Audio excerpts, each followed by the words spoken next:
Good afternoon, everyone. How's everyone doing today? All right. You guys are from all across the country, right? California? Anybody from California here? Thank you. Born and raised, Carson, California, LA area. All right. My name is Garduño. I'm a senior legislative and policy specialist for Catholic Relief Services. That means my day in, day out job is knocking on doors on Capitol Hill to let them know some of our policy objectives. One of the major policy objectives I'm working on and have been working on for the last year or so is climate change. And so I'm here to talk to you about some of the things we're doing collectively as Catholics to try to influence Congress and get them to actually do stuff on climate change. It works. Excellent.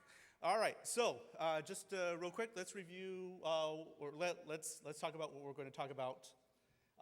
I am going to talk about first our review of our policy goals. There are three main policy goals. We'll take a quick look at those. Criticisms and counterpoints. As I noted, I'm knocking on doors every day in Capitol Hill.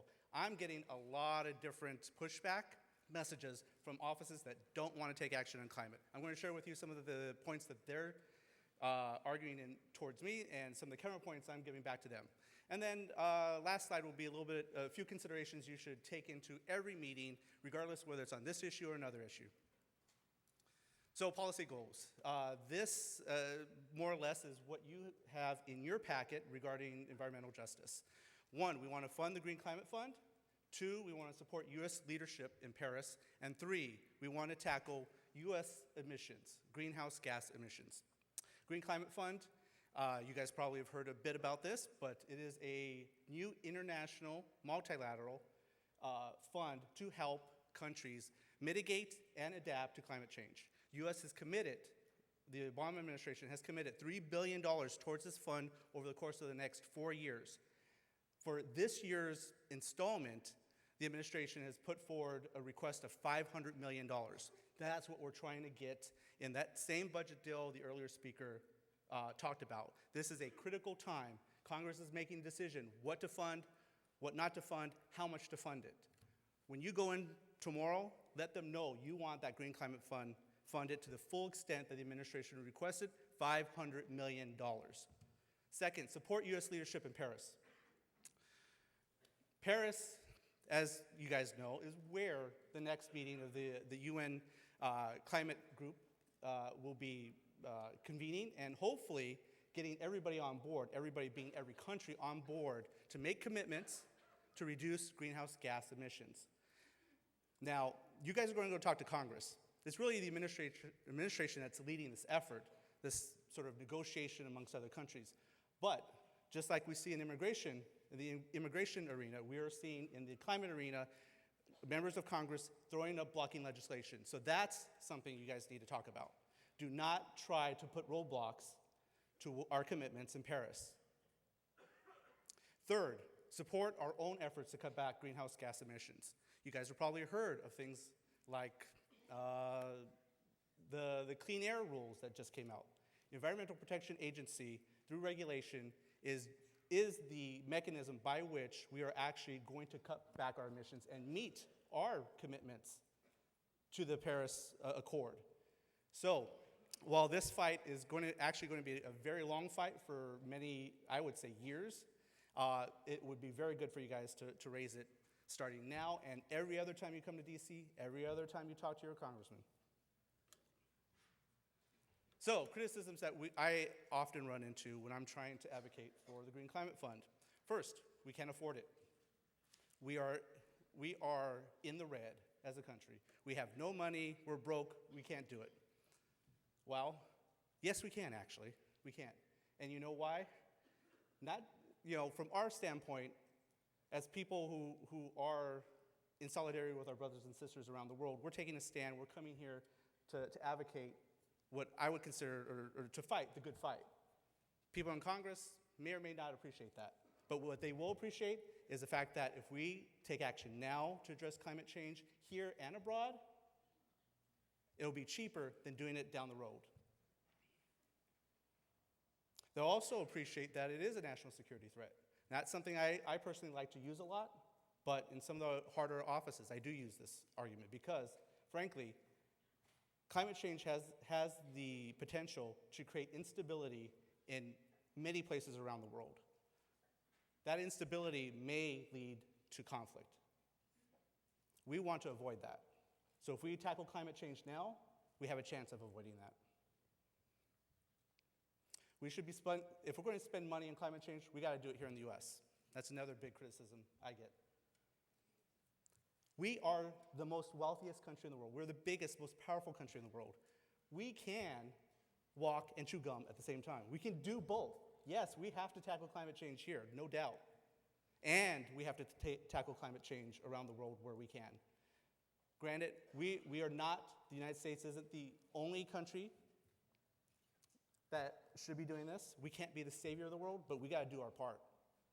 And the Green Climate Fund, supporting that, is doing our part. Green Climate Fund is an international organization. Has no responsibility to the United States, unanswerable. They can do whatever they want with the money. Not quite true. Actually, Green Climate Fund, first off, I should note, there's a lot of members of Congress who really don't like the United Nations. And they will probably say, oh, it's part of the United Nations. Actually, it's not. It's its own entity, created out of United Nations negotiations, but its own entity, own board of directors. US has a seat on that board of directors. So we have an influence over the Green Climate Fund. We have a voice in it. And if it turns out that they're doing the wrong thing, we have a chance to fix it. Also in this, Green Climate Fund actually just started. This summer, it just received enough funding from the other countries who made a commitment and actually ponied up the money to get started. So they just issued a handful of grants to start tackling climate change.